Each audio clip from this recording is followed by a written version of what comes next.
Welcome to 3 Count Commentaries. Let us talk about Monday Night Raw and it was actually not awful, but it wasn't great.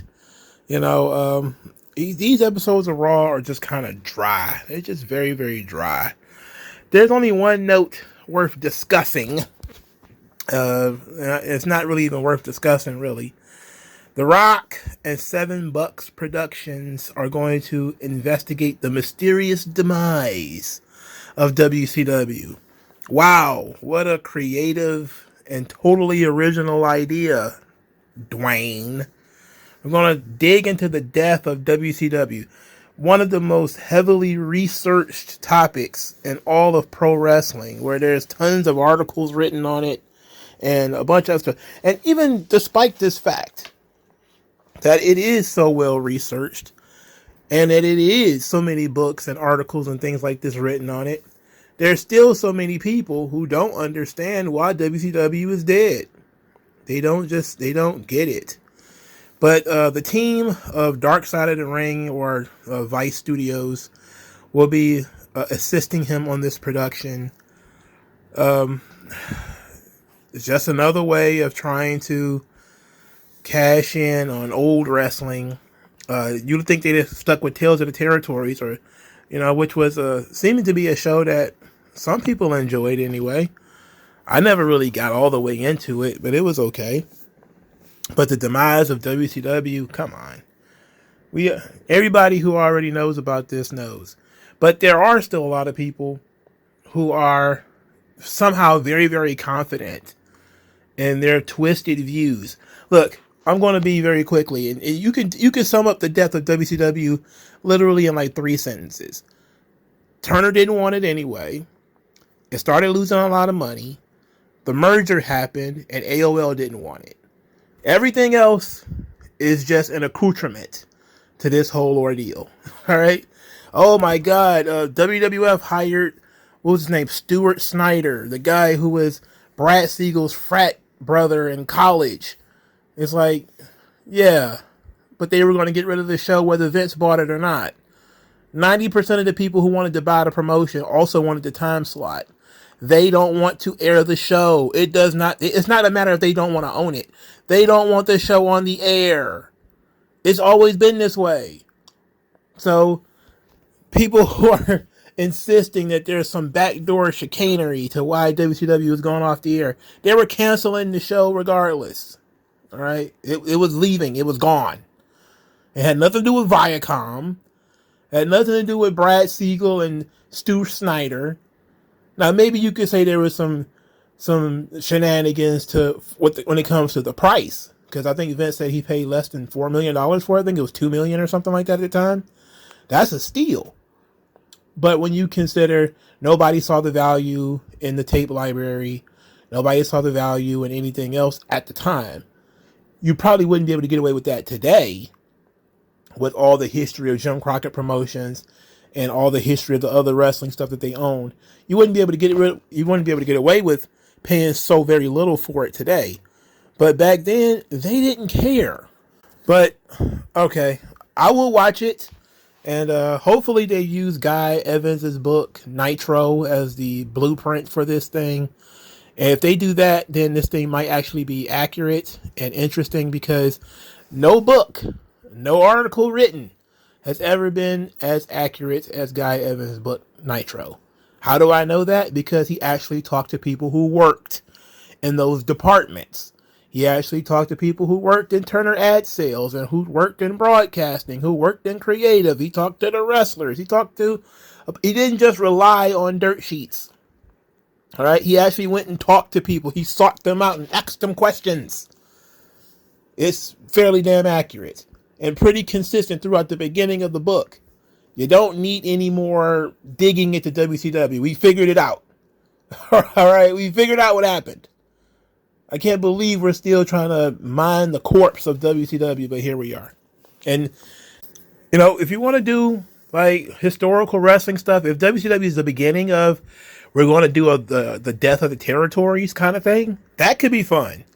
Like, if you want to use, like, Hornbaker's book, Death of the Territories, and maybe take the death of the AWA, the death of World Class, the death of USWA or whatever, you could do that. That would be fun.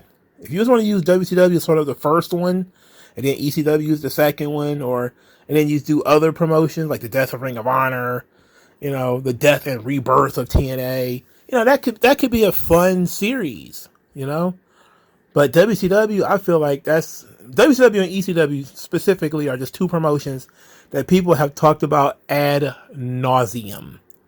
Ad nauseum. In terms of wrestling, I'm sick of hearing it. If we being honest, you know what I'm saying? Like, there's been a lot of promotions that have come and gone, and none of them people have spent as much time on as they have when it comes to WCW and ECW.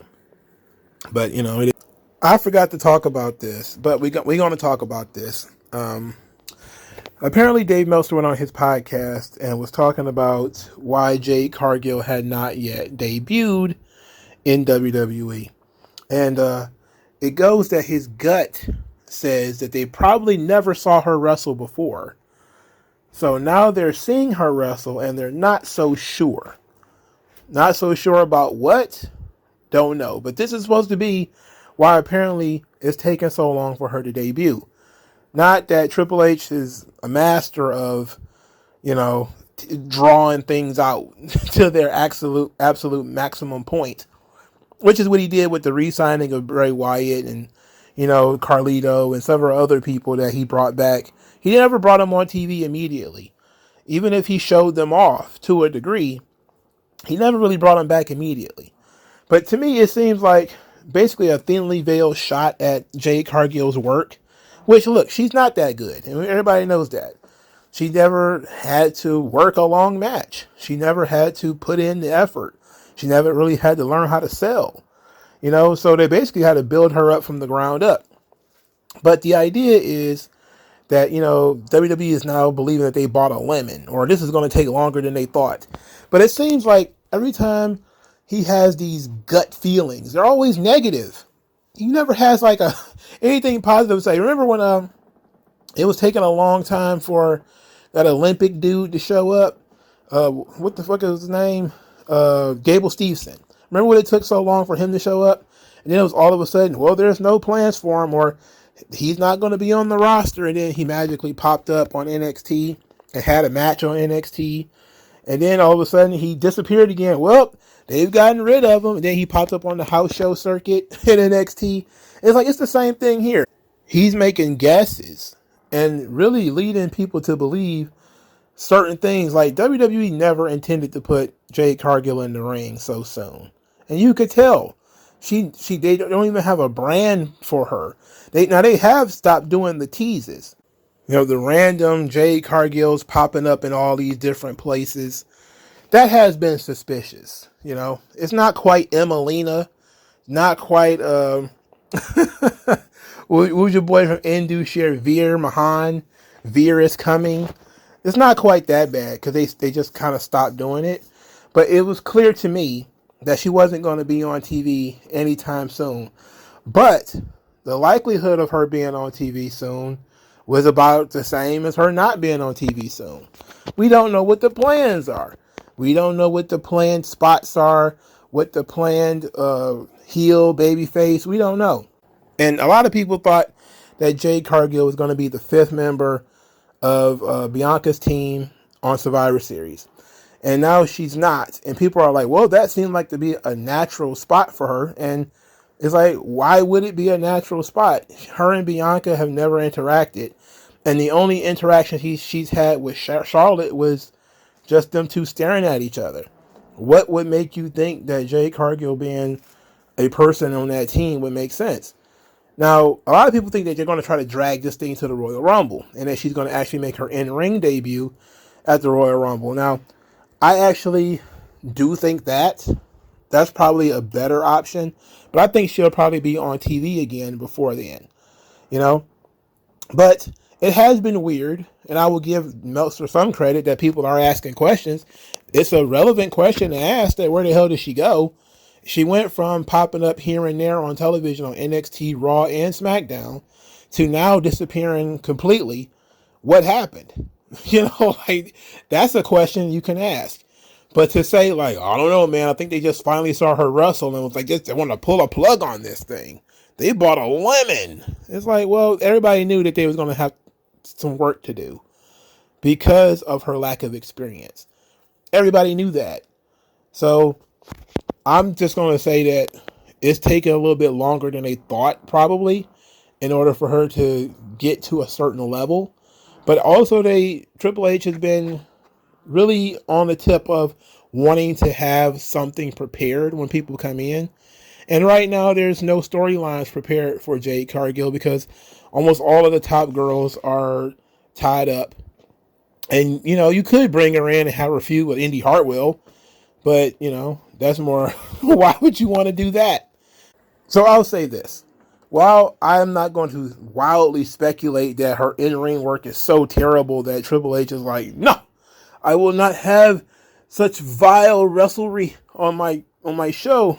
I'm looking at it in terms of, is there a program that will keep her interesting that you could put her in right now? And with who would that be?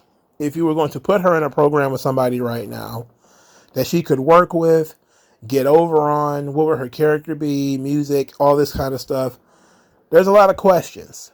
And those questions, especially if you look at the way Raw is set up, Raw could probably use the help. But SmackDown, almost all the girls are tied up in the War Games situation. So maybe after War Games, and some of the girls are free to do programs, maybe you'll see Jade Cargill pop up again. Maybe on the same thing can be said on Raw when, War Games are over and Becky Lynch now, is free to do other things. You'll probably see Jade Cargill be brought in. Or maybe she should just be brought in to do, promo spots or something like that. We don't know. But it is a question worth asking about where the hell did she go. I'm not going to attack anybody for asking the question like, hey, you showed us Jade Cargill, where is she? I'm just saying that perhaps it's not the smartest thing to say that she's very bad, and that's why she's not on TV, is because she's very bad. Because they put bad people on TV all the time. I mean, look at Natalya. She's still there. She's awful. That's what it is. Let's get into Monday Night Raw now. McIntyre is standing in the middle of the ring. He says that he's been called a coward and a backstabber, but he's been the same guy this whole time. And that, is he joining the Judgment Day? No. But he will be on their team at Survivor Series. And said that he joined their team because Rhea Ripley promised him the one thing nobody else could. And that is Jey Uso in a cage. He then said that everybody expects for him to apologize to Jey. He says Jey never apologized to anyone for all the stuff that he did for the bloodline. He never apologized. He then said that Cody was collateral damage in the attack last week, but it was also Cody's fault for bringing Jey Uso to Monday Night Raw, so he's not going to apologize to him either. And then he says people don't understand what Jey took from him. That he cost Jey a tag team championship, but that was nothing. That he spent 16 years away from his family on the other side of the world, missing birthdays and Christmases and funerals. And then he finally had the chance to make them proud, for them to be sitting in the front row while he wins the world championship, and Jey Uso took that away from him. So I liked it. That explanation right there was very good.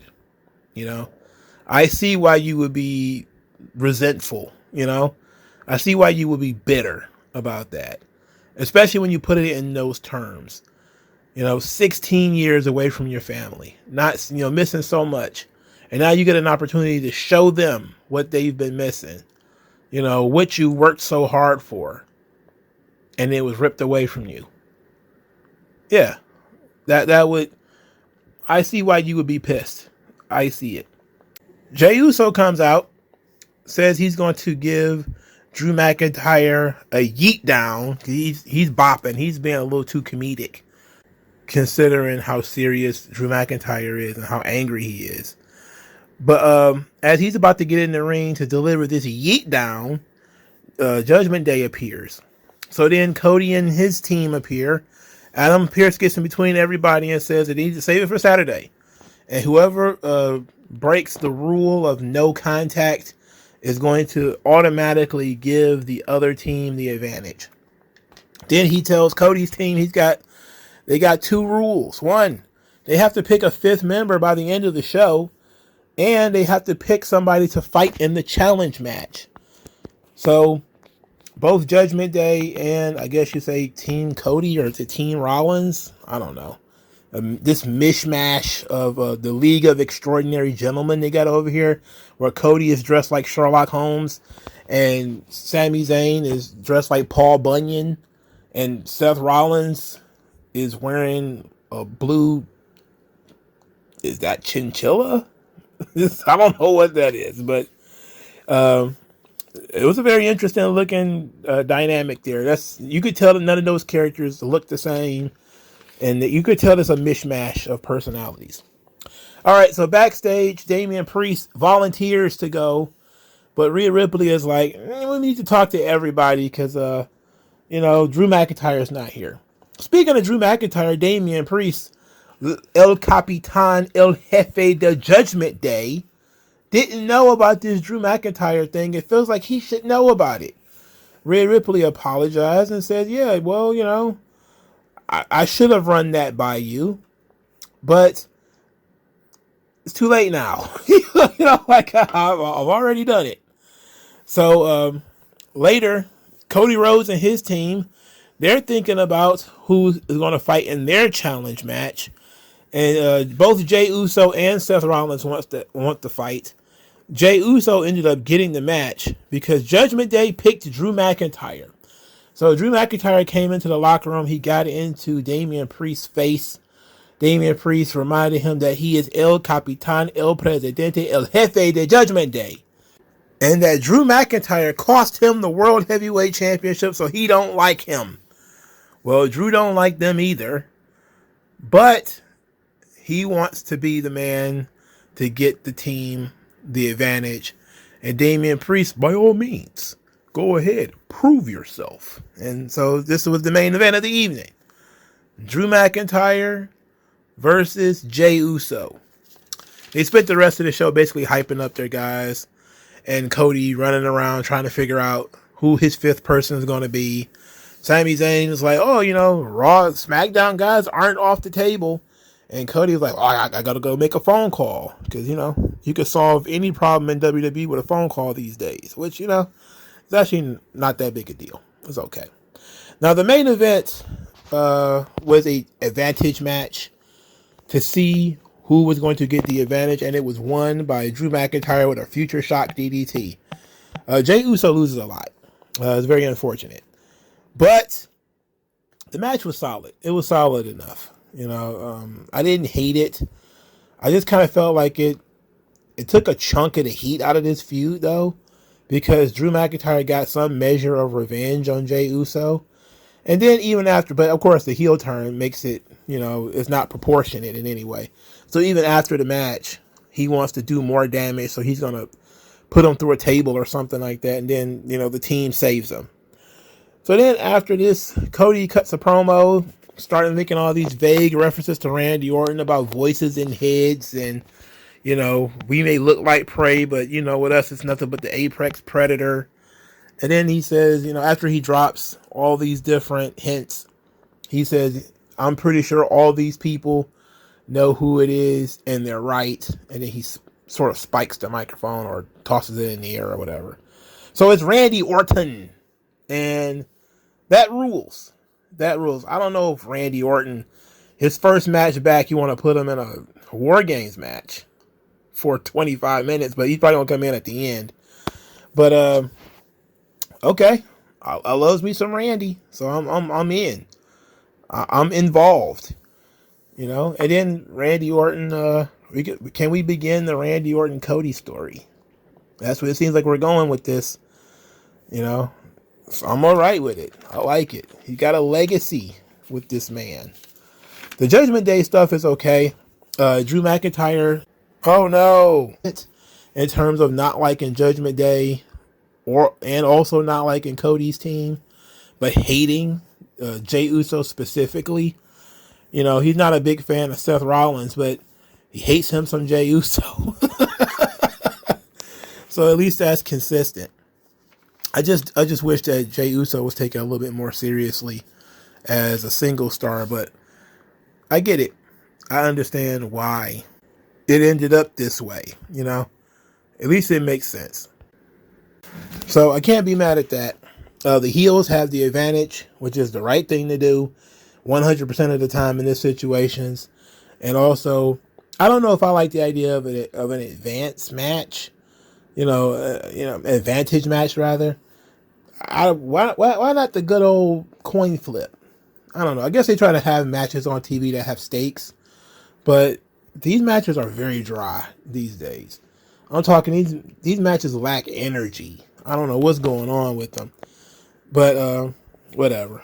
But Randy Orton, he rules. So I can't wait to see Randy. That ought to be fun. Babyface Randy only leads to heel Randy. So that's going to be even more fun when we eventually get there.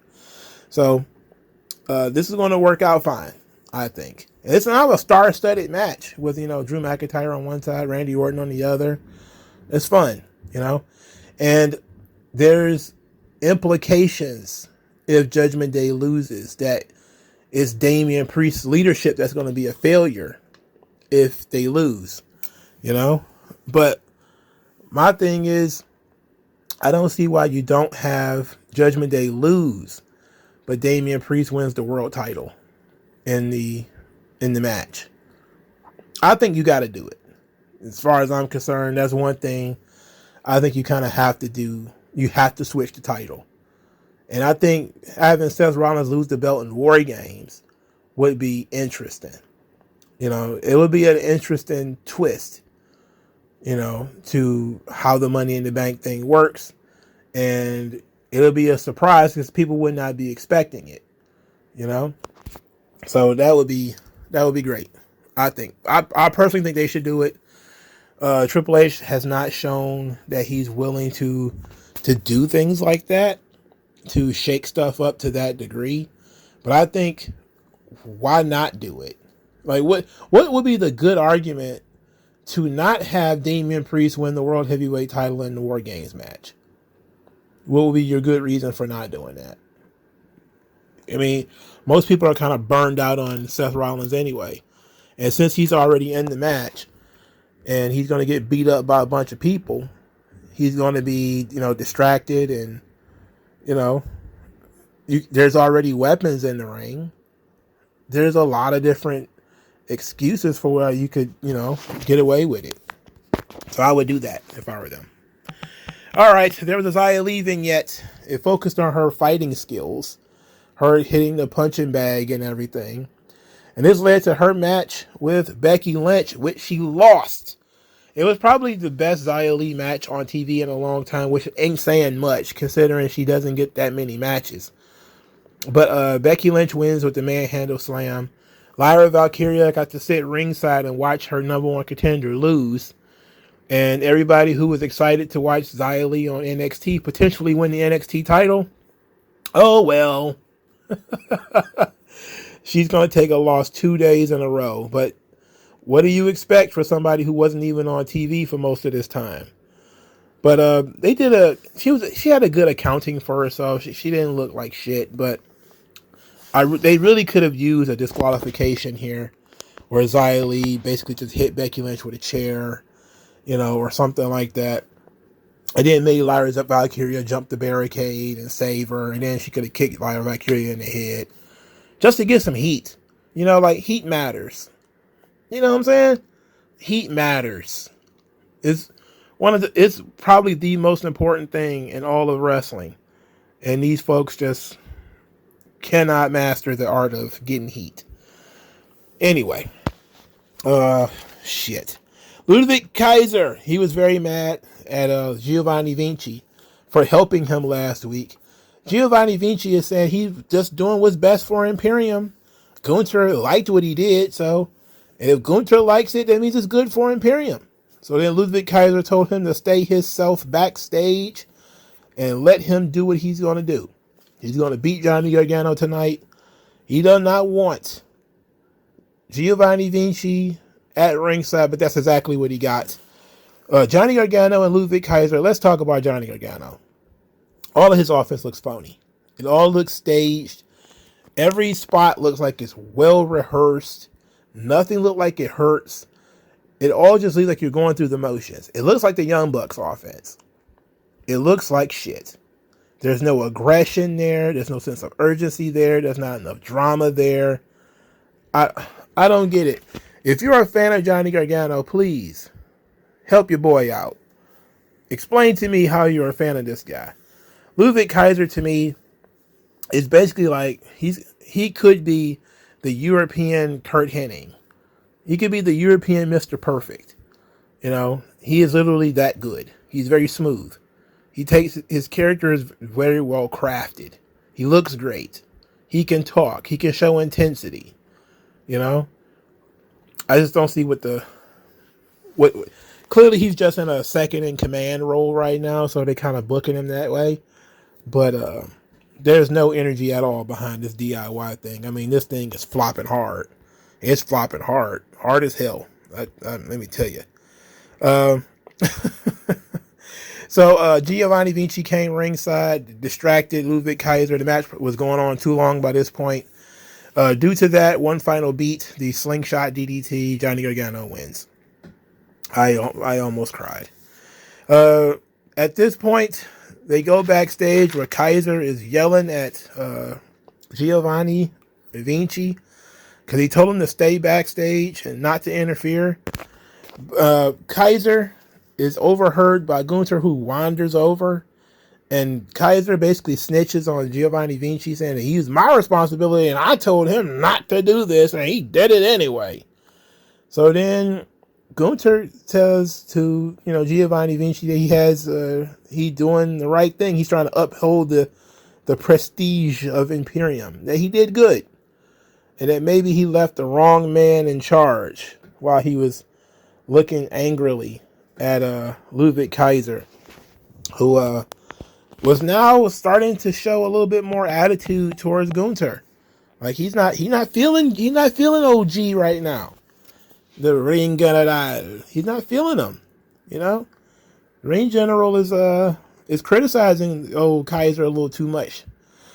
From what it looks like, is to me, it seems like Gunther is trying to humble Kaiser a little bit. Kaiser got a little, his ego got a little big, head got a little big, so he's trying to humble him. But now this pendulum has swung the other way, where Gunther now likes Vinci. He doesn't like Kaiser, so we'll see how long Kaiser puts up with it. But Vinci was told to watch Gunther's interview with The Miz tonight to show him further how to represent Imperium. So this leads to the face-to-face Miz versus Gunther promo, which was great. This was good. I love when they just lay the characters bare on the stage. The Miz got to be a mark. Gunther got to laugh at him for being a mark. And this worked out great. That's basically what this was. Miz was out there being a mark. Gunther says, if you're a mark, you should be on the other side of the barricade. And that's pretty much it. But let's go through it. So Miz says that this business is built on respect, and that Gunther lacks respect. Then as he was talking, Gunther's music started to play, which shows, of course, much disrespect. Gunther gets in the ring and says that, Miz misunderstands. It's not a lack of respect. It's complete and total zero respect that he has for the Miz. That the sacred ring is for fighting and competition. The Miz is an entertainer. The Miz says that you say entertainment like it's a bad thing. That he says he can get it done in the ring and outside of the ring, just like his heroes Randy Savage and Rick Rude, and he said somebody else too.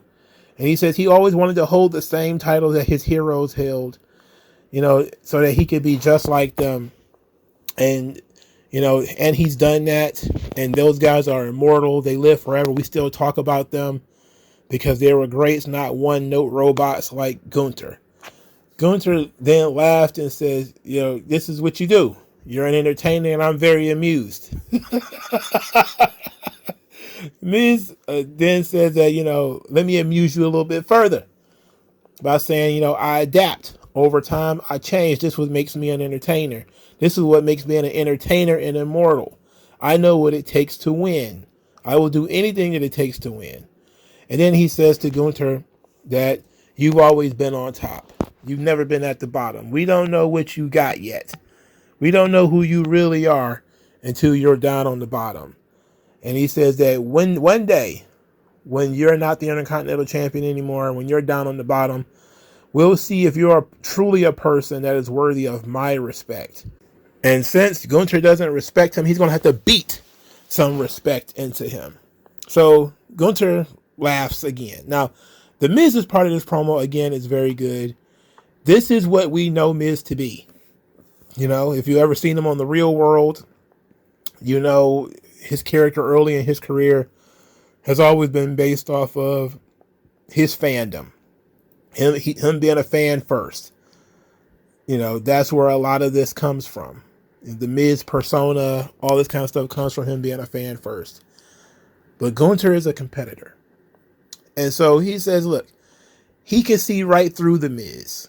He says the Miz is a little weirdo who got bullied in high school for liking wrestling and for being a wrestling fan.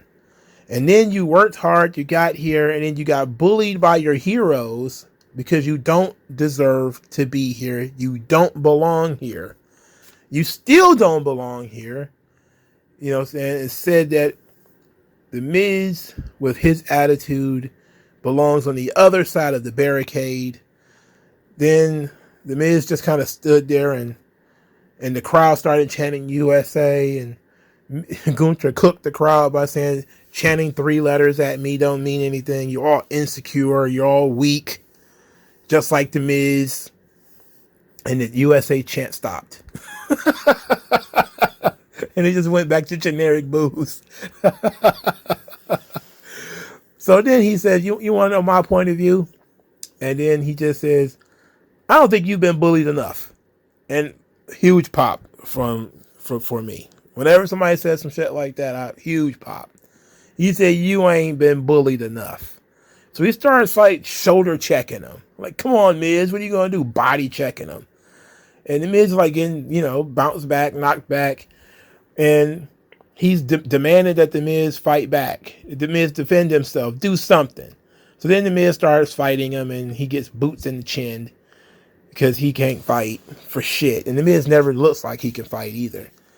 But they actually utilized that Miz is kind of a scumbag because he kicked Gunther in the nuts. He kicked him in the ball sack.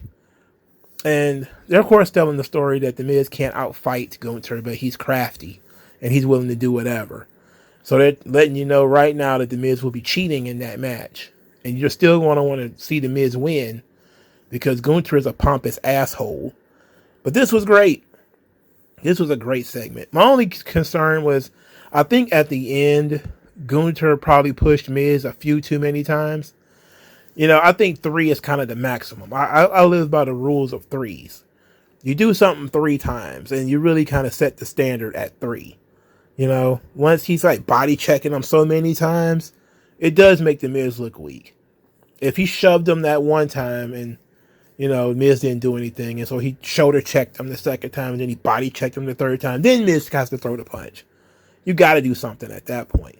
If it's like 5 or 6 body checks and shoves and you're not doing anything, you just look like a bitch at that point, right?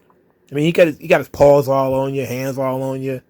You know, it's like he moving you around the room. Nah, man. You got to do something at that point. You got to stand up for yourself. The quicker, the better, too, you know. But I'd just say 3 times. You know, a shove, then maybe Miz say, don't you ever put your hands on me again, and then, you know, Gunther he's going to boom, bump him with his shoulder. He didn't put his hands on him. He just, you know, shoulder checked him. And then Miz kind of looks at the crowd, and when he turns around, Gunther body checks him. Chest to chest, knocks him back. and now Miz just going to throw the punch. To me, that would have been just a little bit better. Well, that wouldn't have made Miz look as weak. But I love this segment. I thought the segment was great. You know, these dudes have been cooking when it comes to their feud because they know their character so well. And this is the first time you really get to see Gunther's character at play here. You know what I'm saying? Like, usually it's just Gunther's a good wrestler and he's a good fighter. But this is really rooting Gunther's character right now. Showing you that he can talk. He doesn't have to be super flamboyant on the microphone either. He can be serviceable on the mic against somebody like The Miz, who is really good, you know, and really colorful and who people care about to a degree, of course. But he doesn't have to be like the greatest showman in the world when he's out there with The Miz. So this works out great. I liked it. Chelsea Green and Piper Niven are backstage. They're disgusted by having to share a locker room with all these other women.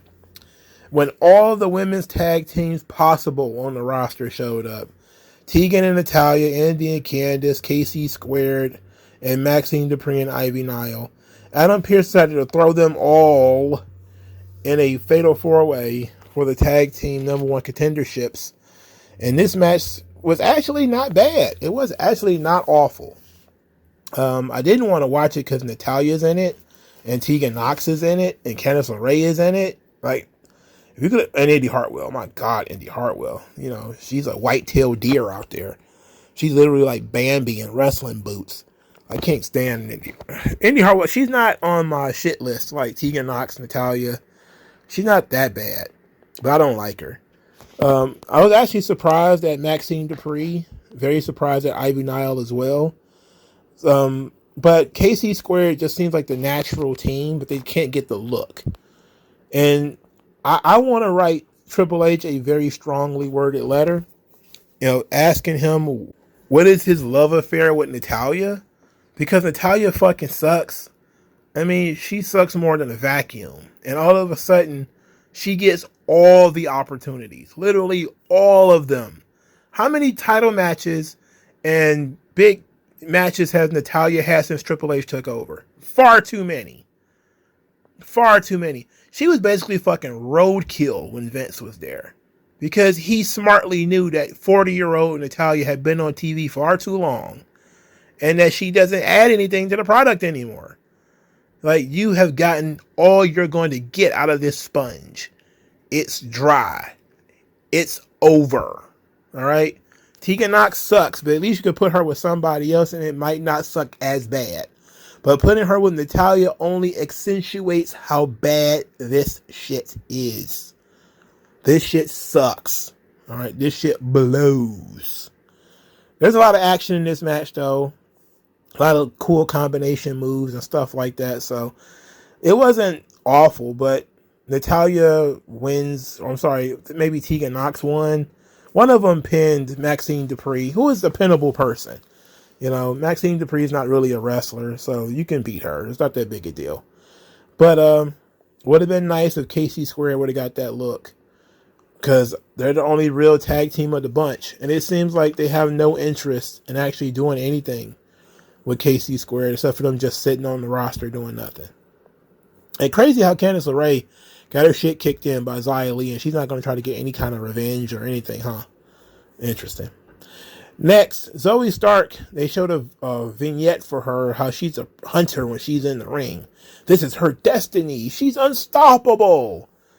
Yeah. Kermit the Frog has no chance of winning. And why would anybody think that she does? You know? Why? She sucks. Zoe Stark is as interesting as an enema. She is terrible. She is in Judgment Day locker room. Her and Shayna Baszler. For some reason, Shayna Baszler is there. And they're just hanging out in Judgment Day's clubhouse because they have a clubhouse. That's interesting. And do they take down like the posters and everything in every town that they're in, and then redecorate the new room every single time? Man, that's got to be tedious. Can you imagine being in that room only for like 4 or 5 hours and then you have to take everything down and transport it to another town and then put all that shit right back up. What a pain in the ass. They have a mobile clubhouse. They should at least have like a bus or something. That way you could have like you have a clubhouse, but you don't have to put the posters up and shit one time. You know? But Zoe Stark and Rhea Ripley, they have an issue. Zoe Stark thinks that Rhea Ripley is distracted. Rhea Ripley respects Zoe Stark's nerve for busting into her locker room, but says that she's going to get her ass whooping at Survivor Series. Kermit the Frog has no chance of winning. Jesus Christ.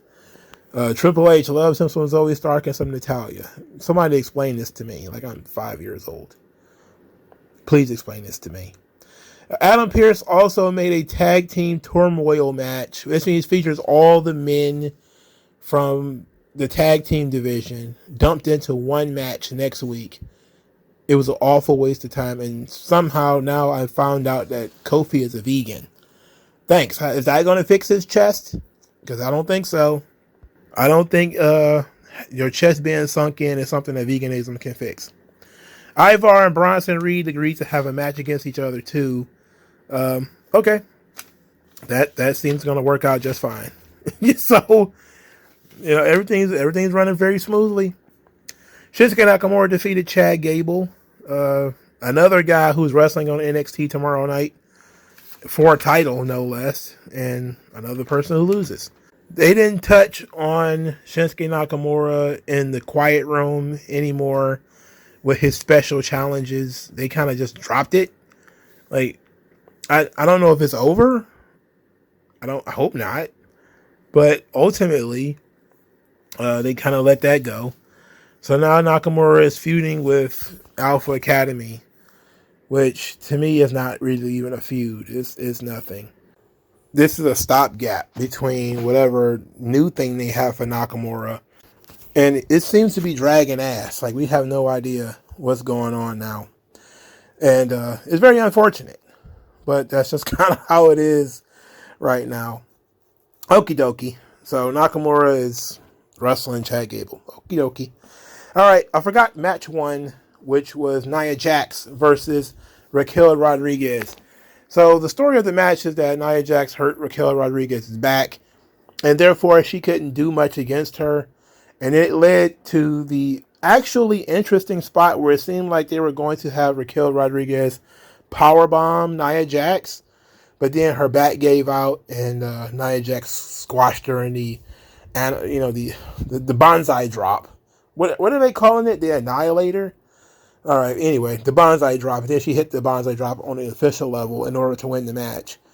So it was supposed to put over Raquel Rodriguez and her strength, but also put over the psychology of Nia Jax to attack the lower back of Raquel. And, you know, it was actually not terrible, but it wasn't great, clearly, because it's Nia Jax. But I wasn't infuriated at the end. You know, they leave the door open for Raquel Rodriguez to actually be able to do something later on down the line, you know? So that's very interesting. Okay, so Monday Night Raw. There's a lot of really long matches. Matches way too long, but that's Triple H's way of doing things, is have a short number of matches, but they get longer and longer. So that women's Fatal 4-Way was probably longer than it needed to be. That Gargano match was certainly longer than it needed to be. And people are giving Triple H a lot of credit for getting folks on television, but that's a lot of it is just useless triple threat matches and Fatal 4-Way matches. You know, it's not like they're doing anything of note. We're just dumping a bunch of people on the show. You know, they're arguing in backstage segments and all this kind of stuff. And all of it just doesn't feel substantive. Like, it's not just enough to be on the show. You have to do something substantive on the show, as far as I'm concerned. And I don't think there's enough substance on Raw. It's 3 hours, you know, and I do like, you know, Gunther and The Miz. I am sort of intrigued about when Damian Priest is going to cash in his Money in the Bank, even though I'm sick to death of Judgment Day. There is some interesting things, interesting elements, but they're few and far between.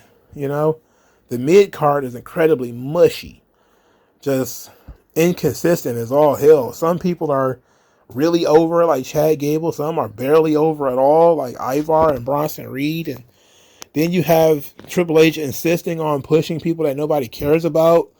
Like, instead of, you would think that if you were pushing people who are over, Maxine Dupree and Ivy Nile would have won the women's Fatal 4-Way. You know? Because at least you could say Maxine Dupree is over. At least people care about what she does. But if you care about work rate, then sure, you want to put Tegan Knox over, for Christ's sake. Why would you want to do that? Goof ass. All right. I don't care about this Raw. So it is what it is. Let me know what you guys think. I'll talk to you guys later, man. Appreciate you. Have a good day. MongoSlade. Best house I ever drew, Daddy.